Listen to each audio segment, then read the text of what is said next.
A great day. I hope you guys are having fun today and enjoying the weather outside. A little windy.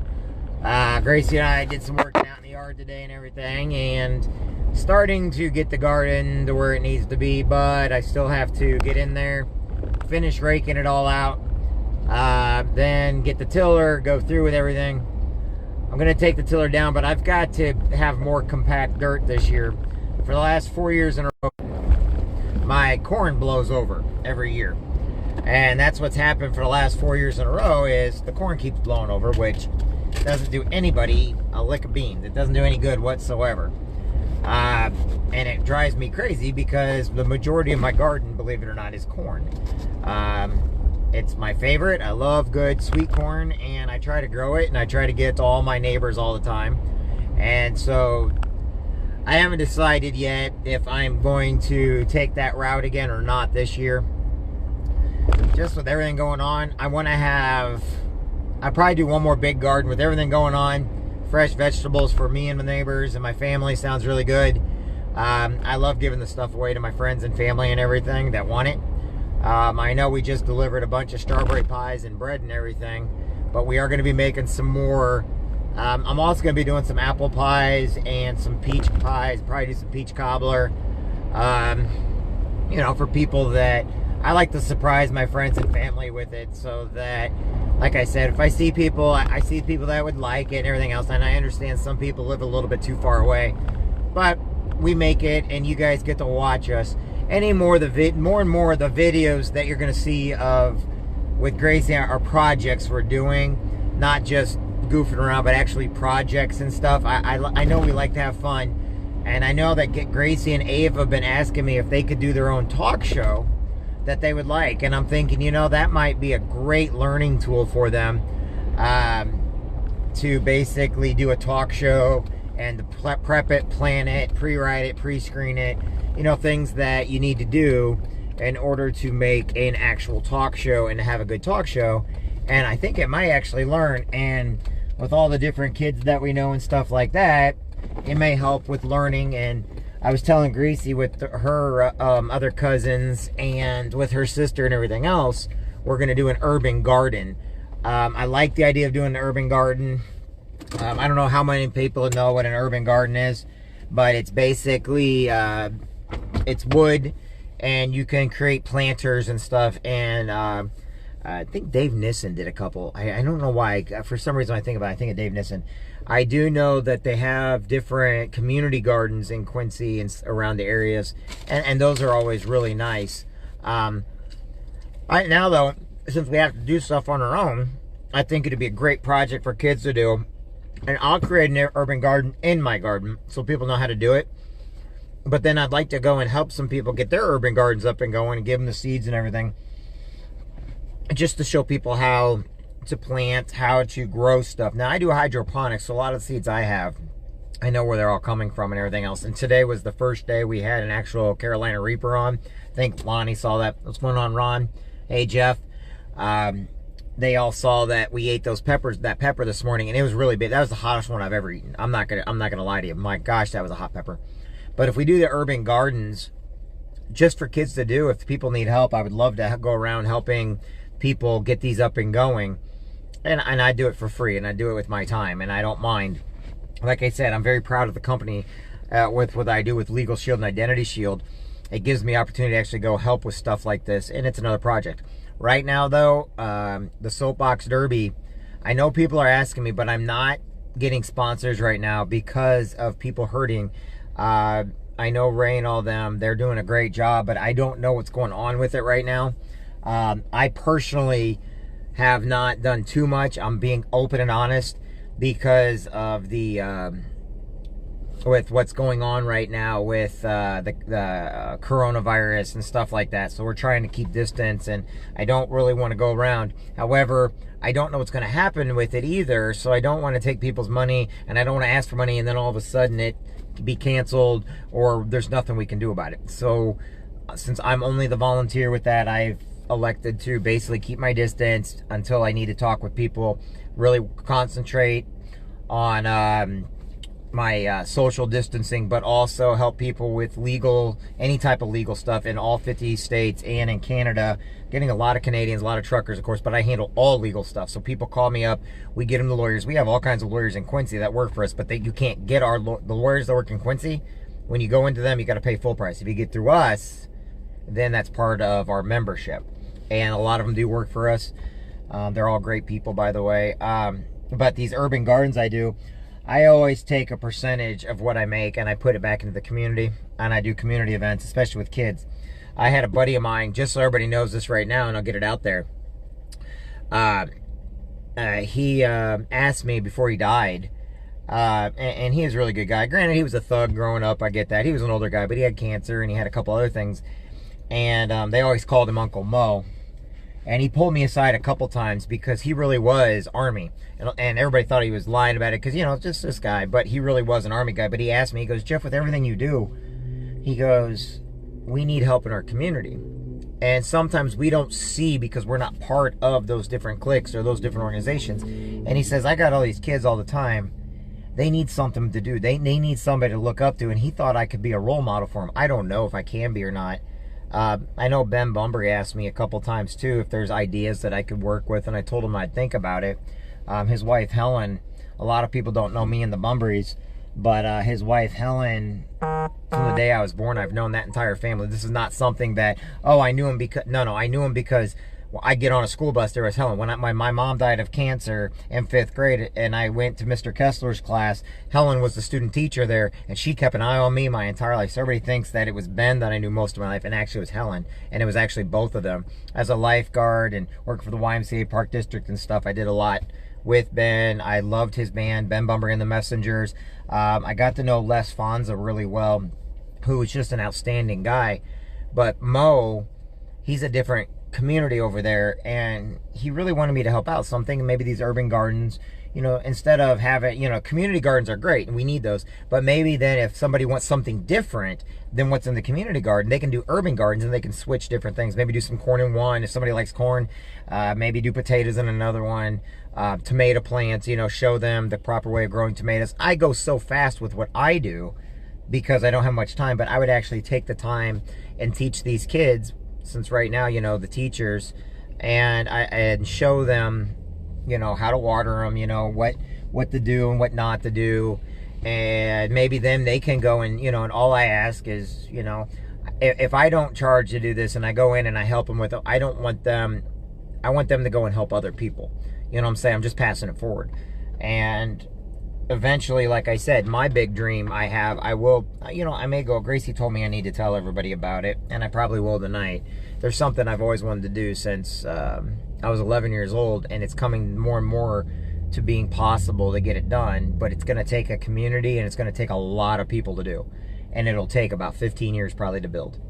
I know it sounds crazy, and all my ideas are crazy, and I do have a lot of ideas, but it's something that benefits everybody, not me. My family taught me a long time ago, you do for others. You don't take for yourself, you know. And if you do that, you'll always wind up back on your feet no matter what you do. That's the reason why I put these videos out there. It's the reason why I do what I do, is because everybody in my past that has thought, oh my God, he's down and out, or the rumors or the gossip or whatever else. Next thing you know, I show up and I'm not dead, or I didn't do what they said. You know, it's because those with a good heart, those with a good mind, I don't know if I got a good heart or not, but I am a Marine and I don't quit. But as a Marine, my jobs have changed, and they're now community minded. You know, they're more, you know, people are going to take care of the government no matter what. But it's up to us to take care of our neighbors. It's up to us to take care of our family and friends. It's up to us to do what we can for those around us with what we're able to do. And I think this summer I'd really love to really push for the urban gardens and the reading program. Unfortunately, the reading program has stalled in its midst because it was going to be over at the Veterans Home. That idea, which is separate from everything else, is the veterans that are over there that are able to can read to the kids. Now, they do this like in semesters, and then eventually what happens is those kids will then turn around and read, or read half, and then there are like 3 different levels. And then eventually the kids will read to the veterans that no longer can read due to eyesight or because of a disability or something. But it's basically, as the kids grow, they turn into the teachers. This is kind of what that goes. Teachers still to me are heroes, okay? Just like right now, the doctors and the nurses and everybody volunteering and everybody working with this coronavirus. But teachers to me, and you can thank my kindergarten teacher for, well, she was great. It's the first one I can actually remember. But I had Mrs. Yock as my kindergarten teacher. But my first grade teacher was Doris Ann Dolan, who we're still friends with this today. And everybody around us loved Doris. And she taught so well. She was a great teacher, you know. And later on, I had everywhere from Mrs. Endenbrock to Mrs. Mays to, yeah, I remember all my teachers. The first male teacher I had to have was Mr. Kessler, outstanding teacher. Mrs. Harborn for 6th grade. Love her to death and her family. I'm still, you know, I've been friends with her daughter, Sarah, for most of my life. And then, like I said, the reason why I got into wrestling and stuff like that was because of Mr. Frigo, Raleigh Platt, you know, Coach Platt, Coach Carnop. I can go on. I learned Greek mythology from Mrs. Mrs. Williams, who later on, I actually went to Greece when I was in the Marine Corps. So, to me, teachers had an impact. I never thought I was going to do it. The only thing about it is, which I've told this story many, many times, was I told off all my Spanish teachers, and I was kind of a freaking airhead, meaning, you know, I don't need it. And it turned out I was the one that needed it more than a majority of my friends. Half of my friends are all of a Hispanic background. They have some type of, you know, either from Mexico or Panama or Chile or, you know, now granted, Brazil speaks Portuguese, and I don't know any Portuguese very well, but there's, you know, I've been to Spain where I had to use it. You know, Italy, you know, that's a little bit different. So everything I learned, never thought I'd use, I was the first one to use it. And so I'm hoping maybe I can teach kids that maybe they may not understand what they're going, but later on in life they can use it. And I'm a big believer in, I think everybody needs to have gardens. I think everybody needs to plant flowers. Growth is a great thing, and you can use that then to show people, look. And you know, people tell me, well, I don't have a green thumb. You don't need a green thumb. Go buy a cactus. I mean, I fail more at my garden than anything else, but I can get people to help out that are farmers that would love to do it. And I'm hoping maybe that's something we can do, and we'll discuss more later on. Larry Embry, he just came on here, you know, great mentor, great inspirational person, kindest person you know.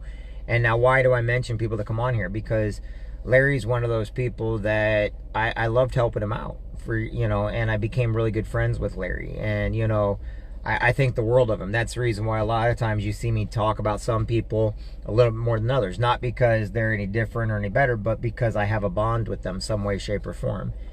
And one of the things I like about Larry is how he treats people.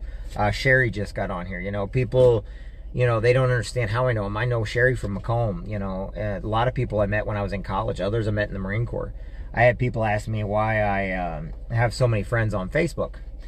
And I always tell them it's because whenever I've gone anywhere, I've got connections. I made sure to talk with people. And they all have a part of me. And I'll leave it at this to give you an idea how far the world reaches. One of my emails is called Satoris 2000. And everybody's like, how would you ever come up? Well, when I was in the Marine Corps and we were doing some static stuff, I forgot what it was called. We were over in Greece. And we were working with the Hungarians, the Greeks, and the Italians. And we were doing some exercise, joint exercise. I got to work with somebody from the Greek military, and his name was Satoris. And him and I were the best of friends, like right off the bat, you know. There's a lot of guys I met, you know. But Satoris, he loved playing in a band. I stayed in touch with him. And I thought, you know, it'd be really interesting. I don't really want to forget this person. And I've never heard the name Satoris before. And so I met him in 2000. That's why it's Satoris 2000, believe it or not. And that's why it's one of my main emails. And I'm never going to change it because that guy, he's just awesome. Just always been a great guy. And he's outside of Thessaloniki, Greece. These are things that I'm hoping that maybe we can pass on to kids. You know, there's so much, and there's so many people that don't know that they have so much knowledge that these kids would love to hear from it. And especially those that have a hands-on approach. So that's what we're going to be doing. And we are going to see if we can help people. It's one reason why I haven't been reading too much except to adults lately. But for the longest time, I was also reading while kids could watch and stuff. I just don't have a set time for that. I am going to put on the horse videos again of Gracie riding and everything onto my YouTube page, and it will be a set time for that. Anyway, just anything and everything. I'm all over the place, and that's why a lot of people love me and hate me, because I really am. I have a broad spectrum of being all over the place, and I'm hoping that maybe one of my ideas or something will make a difference in somebody else's life, or if I don't actually get to one of the ideas, it may spark that same idea into someone else, and it helps them. And then I'm going to end with this. One of the things I learned from a lot of my friends is they need to feel wanted. They need to feel needed. They need to feel, and that's a positive. And the reason why I'm saying this is when I tell people to call people, sometimes, we can fake the funk and say things and be neutral by saying it. Other times you need to have a one-on-one with one of your friends and just say, look, you matter to me, and do things that make them know they matter and that makes them know they wanted. Sometimes people are in bad relationships where they're losing hope because the other person gives them no satisfaction, meaning they're not complimentary, they're just living with somebody, but there's no love or there's no communication anymore. And sometimes they need people like us to help re-trigger that communication they're having with their husband or wife. But sometimes they just need to feel they're important. You don't have to go out and do anything with anybody, but you do need to make people feel like they're important, especially right now, where it's going to get worse right now with this coronavirus. Why? Because people are trapped. They feel trapped. People like me who are used to being isolated due to where we're in the military, but we're around the same people. I always tell everybody, the Marines I served with, we hated each other when we were in. Believe it or not, Marines hate each other, but we actually love each other. That's why it's a brother relationship. That's why it's like, I will die for this person, whether I like them or not. I always find it funny because Jet Hibbert, I had never taken enough time to get to know him too well, but I knew he was a Marine and everything. And I don't care about somebody's politics, but he's a great guy. And it's funny because we may not see eye to eye, or trust me, he's got political views. Me, I don't. But that doesn't mean I'm not going to defend everything he does, because he is a brother of mine. And you don't have to like or love your Marines that you served with, but you'll always miss them. And to me, that's a good thing. So we just need to make sure we matter to people. We need to make sure that people know that it's going to get better. We just have to wait this out. And like I said, you may not see it right now, but it's there. All right, everybody, I got to go. I'll talk with everybody later. Have a good one. Bye.